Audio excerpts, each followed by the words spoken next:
मानते हो लेकिन वो वेद नहीं मानता, तो हमारी परिभाषा में वो आस्तिक नहीं है। हमारी परिभाषा में आस्तिक जो है वो वही है जो वेद को मानता है। तो ये जो जैन हैं, बौद्ध हैं और ये जो चारवाक हैं, ये वेद को नहीं मानते, इसलिए इनको नास्तिक कोटि में रखा, इनके दर्शन को नास्तिक दर्शन कहा। और हमारे जो समझो कि आपके न्याय है, वैशेषिक है, योग है, सांख्य है, पूर्व मीमांसा जिसको कर्मकांड भी बोलते हैं, उत्तर मीमांसा जिसको वेदांत बोलते हैं, ये आस्तिक दर्शन। अच्छा, अब उसके बाद हम सीधे आस्तिक दर्शन में ही आ जाते हैं। नास्तिक दर्शन की हम बात नहीं करते हैं, क्योंकि नास्तिक दर्शन तो हमें पढ़ने भी नहीं होते, थोड़ा थोड़ा सा जान लिया जाता है उनके बारे में। जैन क्या कहता है, चारवाक क्या कहता है, बौद्ध क्या कहता है, उनके पूरे दर्शन का तो समझो हमारी परिपाटी में है नहीं, हमें तो दर्शन करना नहीं है कि नहीं। तो आस्तिक दर्शन है, इसमें हमारा जो है सर्वप्रथम जो है हमारा न्याय ही है और वैशेषिक है। तो न्याय किसका है? गौतम का। और वैशेषिक किसका है? कणाद का। तो ये न्याय और वैशेषिक को दोनों को एक ही बोल दिया जाता है, न्याय वैशेषिक, योग सांख्य ऐसे बोल देते हैं झट से। कारण उसका ये है कि इन दोनों में समानता है, न्याय में और वैशेषिक में समानता है, और आपके सांख्य और योग में समानता है। समानता माना अधिकांश 90-99%। इसलिए जब भी मुंह से निकलेगा किसी भी महात्मा के, तो न्याय वैशेषिक योग सांख्य ऐसे निकलता है। अब न्याय वैशेषिक का संयुक्त ग्रंथ जो है यह है तर्क संग्रह, जिसमें जो है न्याय का भी सिद्धांत ले लिया और वैशेषिक का भी सिद्धांत ले लिया, और एक शास्त्र रच दिया गया तर्क संग्रह। तर्क से मतलब कई लोग क्या निकालते हैं कि जैसा सामान्य भाषा में उन्होंने सुना होता है तर्क, तर्क का मतलब यही तर्क कुतर्क ऐसे नहीं, ये नहीं, ये तर्क का मतलब यहाँ पर नहीं, ये मत निकाल। तर्क शास्त्र में क्या मतलब इसका निकलता है? दृश्यते ज्ञायते वस्तु तत्वम अनेन इति दर्शनम। ये तो हो गया दर्शन, मतलब जो पदार्थ हैं हमारे इस सृष्टि में, देखो क्या है इस सृष्टि में। कई लोग कहेंगे कि भाई जीव है, ईश्वर है, वो जो है ब्रह्म है, जीव है, ईश्वर है और जगत है। अब वो जो जगत, जीव और ब्रह्म है, जगत जीव और आपका ये परिपाटी में हमने जो रखा है, इसको इनको फिर अनेक पदार्थों में बांट दिया गया है। फिर उन पदार्थों के माध्यम से पूरा के पूरा दर्शन समझाया जाता है। तो ये तर्क संग्रह जो है, ये तर्क संग्रह न्याय के सिद्धांत को भी लेके है और वैशेषिक के सिद्धांत को भी लेके है, और बड़ा प्रसिद्ध ग्रंथ है जो कि अन्नम भट्ट हुए विद्वान, उनके द्वारा ये रचित है तर्क संग्रह। वैशेषिक दर्शन में कुछ बातें थी जो उन्होंने ले ली, और न्याय दर्शन में कुछ बातें थी जो उन्होंने ली। जैसे न्याय दर्शन में, न्याय दर्शन के प्रवर्तक जो है वो कौन है? महर्षि गौतम है। अच्छा, अक्षपाद नाम भी इन्हीं का है, अक्षपाद। अच्छा, इसलिए अक्षपाद दर्शन भी इसको कह देते हैं न्याय दर्शन। हम अभी न्याय की बात कह रहे हैं, फिर वैशेषिक की बात करेंगे। और इस न्याय दर्शन पर वात्सायन जी का भाष्य। अब न्याय दर्शन में क्या है कि आपका प्रमाण जो है, प्रमाणों का परीक्षण है। प्रमाणेय अर्थ परीक्षणम, प्रमाणे इति न्यायः। प्रमाणों का परीक्षण जो है वो न्याय में है, जो भी प्रमाण हम देंगे। अच्छा, और वैशेषिक में क्या है? वैशेषिक के प्रवर्तक कौन है? महर्षि कणाद। इनको उलूक भी कहते हैं, कणभुक भी कहते हैं। और उलूक कणभुक कहने के बहुत कहानियां हैं। कणभुक इसलिए कहते हैं जो कण खाते हो, वो उस तरह से जो बच गया अनाज जो है, जो बच गया आपके खेत में, समझो किसी ने गेहूं की फसल को काटा और फिर थोड़ा अनाज बच गया, तो पहले जो थे समझो कई लोग ऐसे होते थे जो उसी वृत्ति पर जीते थे, उसी से जो ले लिया अनाज बचा हुआ, जो रह गए बाल रह गई अनाज की बाली, तो उनको उठाया, कूट काट के उसने काम चला लिया। इसीलिए भी इनका कणभुक नाम पड़ा, ऐसा बताते हैं। वैशेषिक दर्शन कणाद भी कहते हैं इनको, है कणाद भी वो कणभुक वाली स्थिति भी रहता है। ये वैशेषिक दर्शन के प्रणेता हैं, वैशेषिक दर्शन के प्रवर्तक हैं। इसमें क्या है? वैशेषिक दर्शन में जो वर्णन आया है, ये पदार्थ का मतलब विशेष नाम के पदार्थ का विशेष वो है। अब ये शब्द जो होंगे ना थोड़े थोड़े से नए नए लगते हैं, इसलिए उन शब्दों का और एक और बात मिलती है, जब हम ये पढ़ते हैं तर्क संग्रह जो न्याय और वैशेषिक शास्त्र दोनों का मिश्रण है, जब हम इसको पढ़ते हैं तो कई चीजें हमने जो लोक में जगत में सुनी हुई होती है वो सुनने में तो बिल्कुल नाम उनके वही है। जैसे अभी हमने बताया तर्क, तर्क तो तर्क से व्यक्ति क्या मतलब निकाले, तर्क मतलब वही तर्क कुतर्क वाला नहीं, लेकिन यहाँ तर्क का मतलब है पदार्थ, तर्क का मतलब है कुछ मैटर, किसी की चर्चा होने वाली पदार्थ ऐसे। तो इसी तरह बहुत सारे शब्द मिलेंगे जो बिल्कुल वैसे ही होंगे, सुनने में हमने हजारों बार सुन रखे हैं, लेकिन उनका अर्थ यहाँ कुछ और होगा और उनको ठीक से समझना पड़ेगा। तो कोई भी चीज में माइंड की क्या आदत होती है, जैसे कोई चीज सुनेगा वो तो पूर्व की जो उसके दिमाग में उससे संबंधित जो एक होता है पदार्थ, पदार्थ का मतलब क्या होता है, महाराज जी तो क्या बोलते हैं पदार्थ के, कई बार व्याख्यान सुनो, बोले देखो महाराज पदार्थ जो ये होता है तो पद तो होता है मुंह में और अर्थ होता है हाथ में, कैसे बोलते महाराज, बोले अर्थ होता है उससे अर्थ से संबंधित जो चीज होती है वो हाथ में होती है, यानी रुमाल, रुमाल जो पद है वो तो मुंह में है और हाथ में है रुमाल, वो उसका अर्थ है। तो इस प्रकार से जो है हम कई सारी चीजें देखेंगे तो उनके नाम वैसे ही लगेंगे लेकिन उनका अर्थ जो होगा वो थोड़ा अलग होगा। तो इसलिए न्याय में पदार्थ का अर्थ है प्रमेय, पदार्थ को प्रमेय भी बोलते हैं ऐसे। और वैशेषिक में पदार्थ का मतलब है सत्ता से, मतलब सत्ता माने जिन वस्तुओं की कोई सत्ता हो, तो सत्तावान वस्तुएं जो है वो पदार्थ के नाम से जानी जाती है। और न्याय और वैशेषिक दोनों के मिश्रण से ये तर्कशास्त्र को घड़ा गया है। और कहा जाता है कि पाणिनि जी का व्याकरण और कणाद जी का समझो आपका जो कणाद का मतलब दोनों आ गए, कणाद, कणाद में आपके गौतम भी आ गए और कणाद भी आ गए, यानी न्याय शास्त्र न्याय वैशेषिक दोनों को मान लो तो कणाद शब्द कहते हैं। तो कहते हैं कणादम पाणिनियम च सर्वशास्त्रोपकारकम, क्या मतलब है कि कणाद हो और पाणिनि जी का व्याकरण हो और न्याय वैशेषिक हो कणाद गौतम का, बोले जिसने इन पर कमांड अपनी कर ली उसके सामने फिर कोई भी शास्त्र जो है उसको पीठ नहीं दिखाएगा, सभी शास्त्र को पकड़ने में वो बहुत शार्प हो जाएगा, अर्थात उसकी बुद्धि जो है वो बहुत जो है निपुण हो जाएगी शास्त्रों को अर्थ करने में, शास्त्रों को पढ़ने में।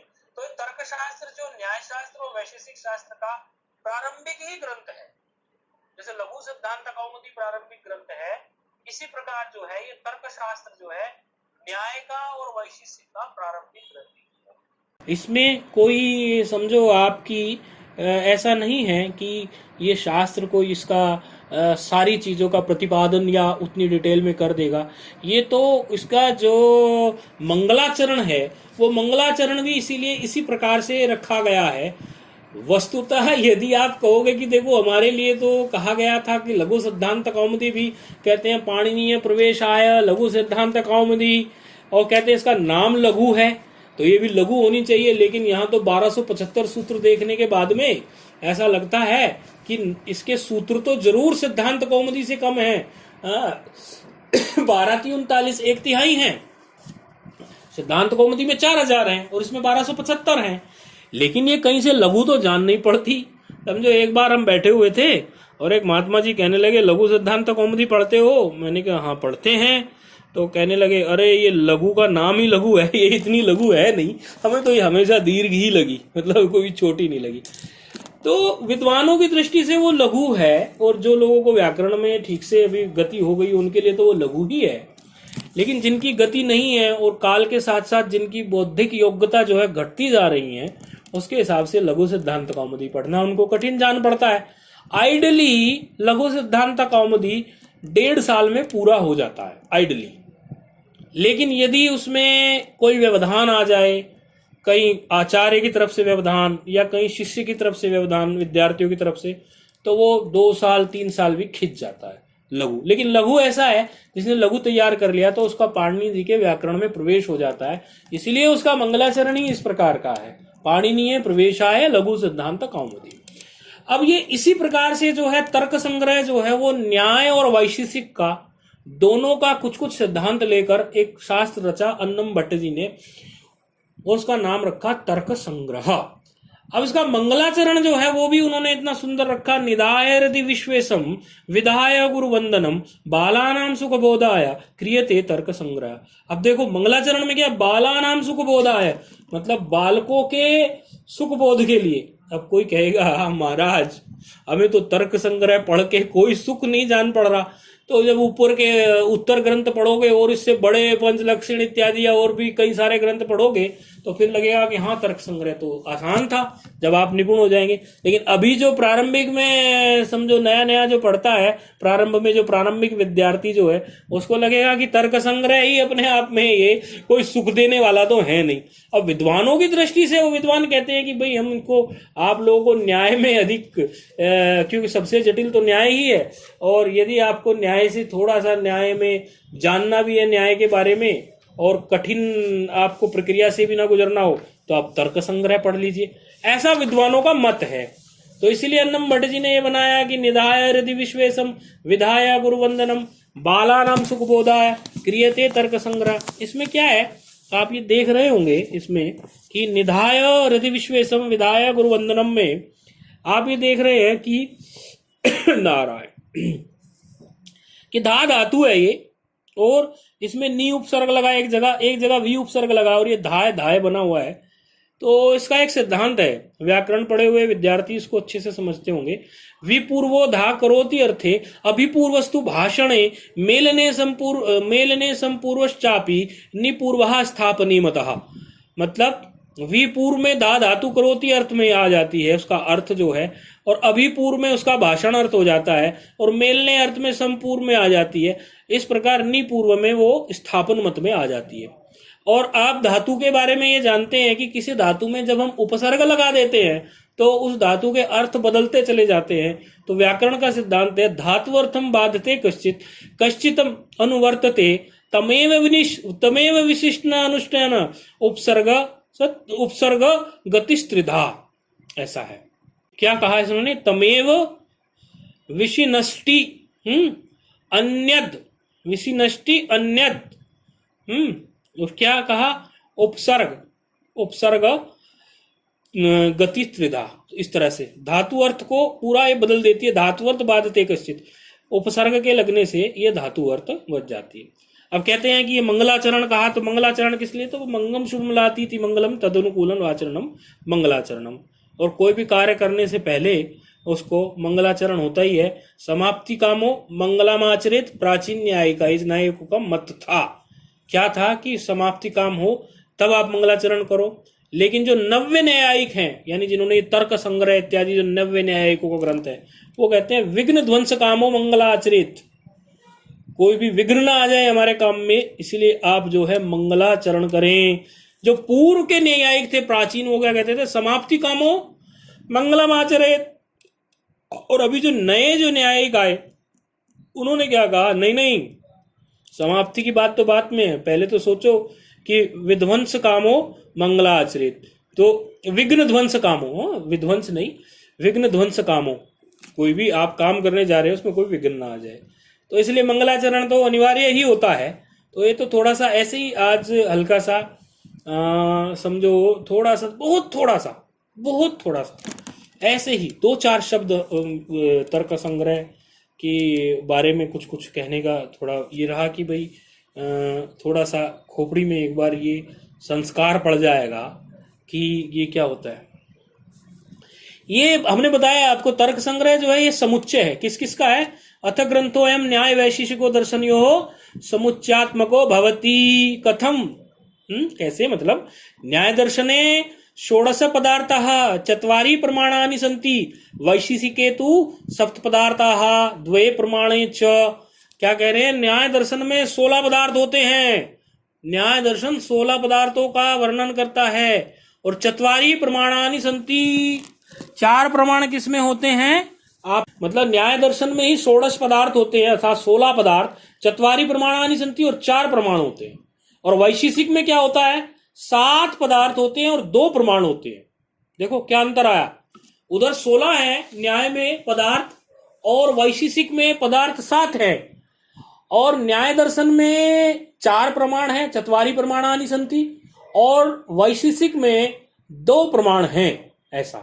लेकिन ये जो ग्रंथ घड़ा गया अन्नम भट्ट जी के द्वारा, ताकि बालानाम सुखबोधाय, ताकि न्याय और वैशेषिक दोनों का ज्ञान हो जाए, उनके सिद्धांतों का पता चल जाए थोड़ा थोड़ा, उसके माध्यम से ये जो उसको माध्यम बना के जो ये तर्क संग्रह शास्त्र अन्नम भट्ट जी ने घटाया बनाया।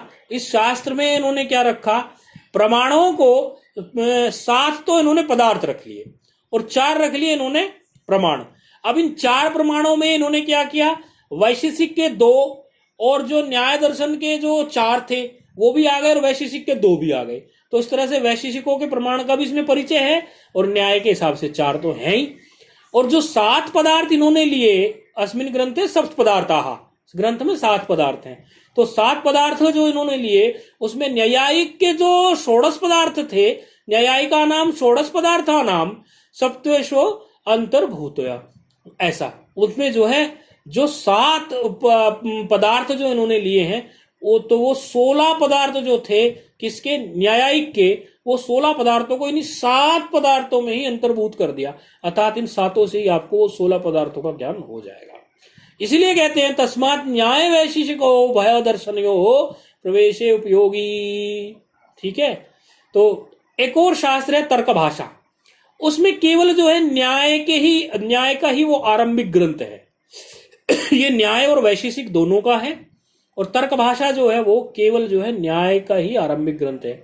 और एक और ग्रंथ है इन्हीं विषयों से संबंधित मान मनोहर ग्रंथ है, वो केवल जो है वैशेषिक का है। मतलब कुछ लोग ऐसा भी पढ़ते हैं, तर्क भाषा को पढ़ते हैं केवल न्याय के लिए और मान मनोहर पढ़ते हैं उसको वैशेषिक के लिए, और मान मनोहर आगे वेदांत को ठीक से समझने के लिए अनुकूल भी पड़ता है। लेकिन फिलहाल हम तर्क संग्रह के बारे में ही थोड़ा बता रहे हैं कि ये तर्क संग्रह इस प्रकार से आपके न्याय के 16 पदार्थ और वैशेषिक के 7 पदार्थ को दोनों को मिक्सचर करके 7 ही पदार्थ रख लेता है तर्क संग्रह। और न्याय के 4 प्रमाणानि अर्थात 4 प्रमाण और वैशेषिक के 2 प्रमाण, इन दोनों को लेकर वो जो है केवल 4 पदार्थ 4 प्रमाण को ही रख लेता है। ये तर्क संग्रह का समझो क्लेवर हो गया, यानी तर्क संग्रह का इस प्रकार से ये एक अंग वो हो गया कि ये तर्क संग्रह में पढ़ना पड़ेगा इतना आपको। अच्छा, तर्क के बारे में आपको बताया ही है कि सामान्य भाषा में लोग तर्क के बारे में ये अंदाजा लगा लेते हैं कि तर्क का मतलब ये हो गया कि जैसे तर्क वितर्क कुतर्क ये हमने सुना हुआ है, ये इसका मतलब हो गया। तर्कंते तर्क तर्क संग्रह, तर्का नाम संग्रह तर्क संग्रह, तर्कों का संग्रह ही है इसमें। लेकिन वो तर्क का मतलब क्या है, वो तर्क का मतलब वह नहीं है जो आपने सामान्य लोक भाषा में समझा है। यहाँ पदार्थ के लिए ही तर्क शब्द को रखा गया है, तो ये इसकी एक विशेष बात है। अच्छा, अब जो है ये जो शास्त्र है इसमें जो हमने बताया आपको, इसमें अभी आपको बताए कि इसमें 7 पदार्थ हैं। इन 7 पदार्थों में ही सारे जगत को अंतर्भूत कर देंगे, 7 पदार्थों में ही सब कुछ रख देंगे ये। फिर उन्हीं पदार्थों से फिर ये द्रव्य निकाल देंगे, उन्हीं द्रव्यों से फिर आगे ये गुण निकाल देंगे। मतलब ये 7 पदार्थों से कहानी रचेंगे अपनी तर्क संग्रह की, और उसमें आपको सब कुछ समझाने की कोशिश कर देंगे। इन्हीं 7 पदार्थों के अंदर अंदर अंदर अंदर अंदर अंदर ले जाकर आपको इन्हीं 7 पदार्थों से घुसा देंगे। अब इसमें क्या होती है, इस पर 2 टीकाएं। पहले सर्वप्रथम पद ग्रंथ पढ़ते हैं विद्यार्थी, सर्वप्रथम क्या पढ़ते हैं, इसका मूल पढ़ेंगे, तो मूल के बाद उसका पदकृत पढ़ देंगे, यानी प्रत्येक पद के बारे में चर्चा होगी।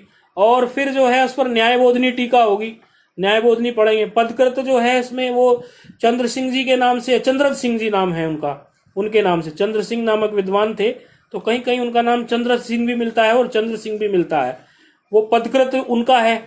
और न्यायबोधनी जो टीका है इस पर वो है गोवर्धन मिश्र जी की। तो ये दोनों ही प्राय जो है प्रचलन में रहती हैं कि पदकृत पहले मूल पढ़ेगा विद्यार्थी, जो मूल है थोड़ा उसको समझते हुए चलेगा। फिर उस मूल को पढ़ने के बाद में फिर विद्यार्थी पदकृत पढ़ेगा कि प्रत्येक पद में ये पद ऐसा ही क्यों आया, ये पद ऐसा ही क्यों आया। लोगों सिद्धांत कौमुदी में भी जो इसके पहले पढ़े हुए विद्यार्थी हैं वो जानते हैं कि एक एक पद को लेकर कई बार पदकृत करते हैं, चर्चा करते हैं, तो फिर उसके बाद चलते हैं आगे। तो पदकृत ऐसा ही होता है, एक एक पद के बारे में चर्चा रहती है। और न्यायबोधनी क्या है? न्यायबोधनी उसमें थोड़ी और गंभीरता का प्रवेश करा देती है।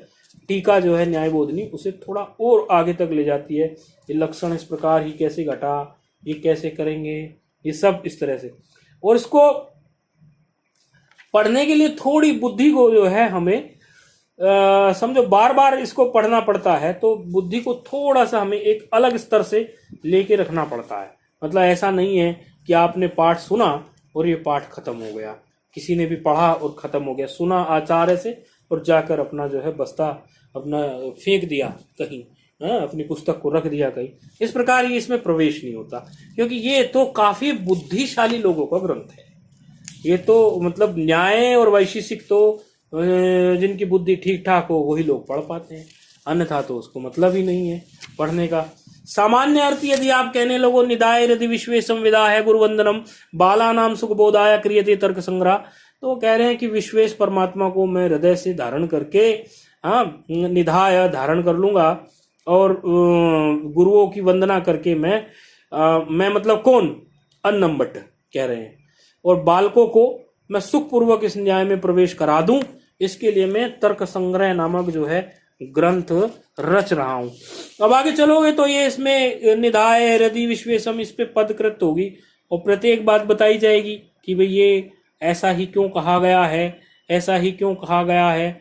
तो उसके लिए फिर एक समझो पदकृत होगा तो एक एक चीज पर फिर बताया जाएगा आपको, प्रत्येक पद के बारे में चर्चा कराई जाएगी। ये तो सामान्य परिचय आपको इसलिए दिया कि आपको ये आइडिया रहे कि एक तर्क संग्रह नाम का ग्रंथ भी है और अभी तर्क संग्रह की तरफ भी जाना है।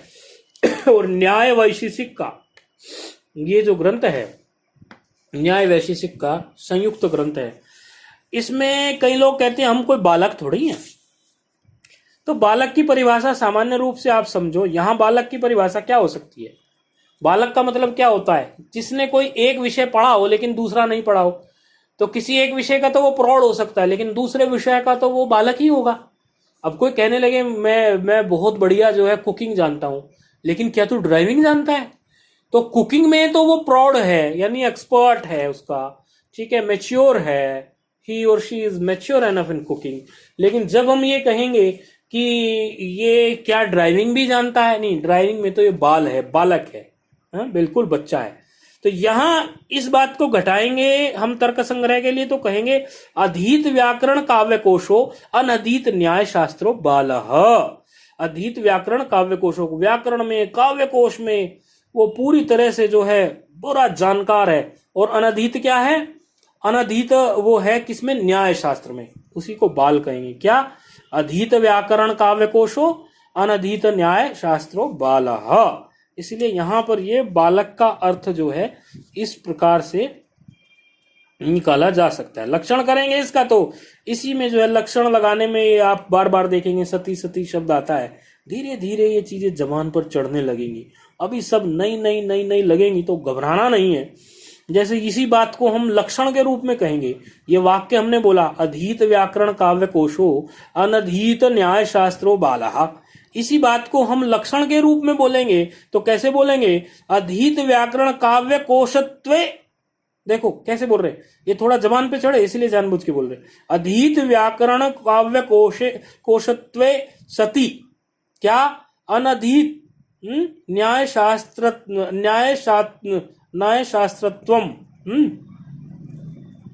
इस प्रकार इसको बालस्य लक्षणम, ये धीरे धीरे जबान पे चढ़ने लगेगा। तो ये तो हुई बात आपकी। अब ये सप्त पदार्थ जो हैं, ये सप्त पदार्थ कौन से हैं आपके? तो वो सप्त पदार्थ जो हमारे पास उपलब्ध हैं वो क्या है?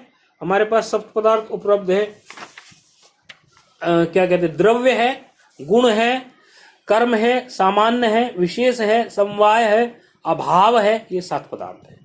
द्रव्य गुण कर्म सामान्य विशेष समवाय अभाव सप्त पदार्थ। द्रव्य कुछ होती है चीज, गुण कोई चीज होती है, पदार्थ होता है, कर्म कोई पदार्थ होता है, सामान्य कोई पदार्थ होता है, विशेष कोई पदार्थ होता है, समवाय कोई पदार्थ होता है, अभाव भी पदार्थ होता है। ये सप्त पदार्थ है। इन सप्त पदार्थों में फिर कहेंगे कि ये जो सप्त पदार्थ है इनमें जो है जो द्रव्य लिया पहला हमने, तो वो द्रव्य कितने हैं? बोले तत्र द्रव्याणि पृथ्वी तेजो वायवाकाश काल दिगात्मा मनांसी नवैव। 9 द्रव्य हैं इसमें। जो आपने पहला ही जो शब्द बोला द्रव्य गुण कर्म सामान्य विशेष में जो आदि वर्ण, इसमें आदि जो शब्द है द्रव्य, वो कितने प्रकार के होते हैं? बोले तत्र द्रव्याणि। क्या कितने हैं? कि पृथ्वी तेज वायु आकाश काल आदि दिग बल आत्मा मनांसी नवेव। मतलब पृथ्वी है, वायु है, पृथ्वी है, आप है, तेज है, वायु है, आकाश है, काल है, दिक है, आत्मा है, मन है। ये 9 पदार्थ हैं। तो ये 9 जो हैं आपके द्रव्य हैं, पदार्थ नहीं। पदार्थ तो आपके अभी 7 बताए। द्रव्य पदार्थ के अंदर ये 9 हमारे जो हैं द्रव्य हैं। द्रव्य एक पदार्थ है, उसमें ये हमारे 9 द्रव्य हैं। और फिर द्रव्य से आगे हम बढ़ेंगे गुण में। तो गुण देखेंगे तो रूप रस गंध स्पर्श संख्या परिमाण पृथकत्व संयोग विभाग परत्व गुरुत्व द्रव्यत्व स्नेह शब्द बुद्धि सुख दुख इच्छा द्वेष प्रयत्न धर्म संस्कार 24 गुणा। 24 गुण हैं। तो इस प्रकार से इस शास्त्र को जब लेके चलेंगे तो उसमें इसके अंदर घुसते चले जाएंगे। क्योंकि पहले हमने 7 पदार्थ लिए, फिर उन 7 पदार्थों का विवेचन किया कि द्रव्य कितने हैं, तो द्रव्य बता दिए हमने 9। फिर गुण की तरफ बढ़ गए, बोले गुण कितने हैं? बोले 24। फिर कर्म की तरफ बढ़ गए, क्योंकि द्रव्य गुण कर्म। फिर कर्म, बोले कर्म कितने हैं? बोले 5। कौन से? बोले उत्सेपण अपसेपण कुंचन प्रसारण गमन, ऐसे 5 हैं, 5 हैं ये। फिर बोले कर्म हो गया तो सामान्य आ गया। 7 पदार्थों के अंदर ही घुस रहे हैं। सामान्य आ गया तो सामान्य कितने हैं? बोले परम अपरम चेति द्विधम सामान्यम। बोले सामान्य तो हो गया, अब विशेष बताइए। बोले विशेष क्या है? विशेष में क्या है? समवायस्तत्व एक ही है वो तो। अच्छा, बोले फिर क्या है? आप विशेष तो बता दिया, अब आप जो है समवाय बताइए। नहीं समवाय, सॉरी विशेष तो हम वो समवाय बोल गए, हम समवाय से एक विशेष छोड़ दिया बीच में हमने। विशेष तो क्या है? ये तो नित्य द्रव्य वृत्ति है, विशेष अनंत है, विशेष है। तो फिर समवाय क्या है? बोले एक ही है। बोले अभाव बता दीजिए। बोले अभाव यहाँ पे 4 है। अभावश्य चतुर्विधा, प्राग भाव, प्रध्वंस भाव, अत्यंता भाव है और अनन्यो भाव है। तो इस प्रकार हमने ये 7 पदार्थों का नाम ले लिया, ठीक है। उसके बाद जब 7 पदार्थों का हम नाम ले लेंगे, 7 पदार्थों के नाम लेने के बाद में फिर से लौटेंगे। कहाँ लौटेंगे? हमने जो 9 द्रव्य बोले थे, नवैव द्रव्याणि, उसमें सर्वप्रथम पृथ्वी था। तो फिर पृथ्वी की तरफ बढ़ेंगे। पृथ्वी चीज क्या है, इसके लक्षण क्या है, कैसी होती है। फिर उसी में वापस लौट रहे हैं हम। देखो वहां से चलाई फिर बात, फिर वापस लौट गए। फिर पृथ्वी जो हमने बोला, पृथ्वी के बाद दूसरा हमारा क्या आ गया था? आपहा। बोले आपहा क्या होता है, इसके लक्षण क्या होता है, इसका स्वरूप क्या होता है, आपहा के बारे में आएंगे। तो जो हमने 9 जो हमने समझो यहाँ पर द्रव्य बताए थे, उसमें पृथ्वी हो गया, आपहा होगा, फिर तेज आ गया, फिर वायु आ गया, फिर आकाश आ गया, फिर काल आ गया, फिर दिग आ गया, फिर आत्मा आ गई, फिर मन हो गया। इन सब के फिर लक्षण करते हुए चलेंगे। तो इस प्रकार शास्त्र के अंदर घुसते चले जाएंगे, धीरे धीरे धीरे धीरे, और थोड़ा पढ़ाएंगे तो शास्त्र पकड़ में आ जाएगा। ऐसी कोई कठिन बात नहीं है। आज तो इस बात को ही समझ लिया गया है कि कोई तर्क संग्रह नाम का शास्त्र है, जो कि न्याय और वैशेषिक दोनों का समुच्चय है। अर्थात न्याय और वैशेषिक की जो चीजें हैं वो उसी में जो है आ जाएंगी, और उसी को पढ़ने से जो है हमारा न्याय और वैशेषिक का हमें किंचित ज्ञान, अर्थात जितने की हमें अभी जरूरत है उतना ज्ञान हमें हो जाएगा। तो ये थोड़ा सा आज हमने ये इसके बारे में बताया। ओम नारायण।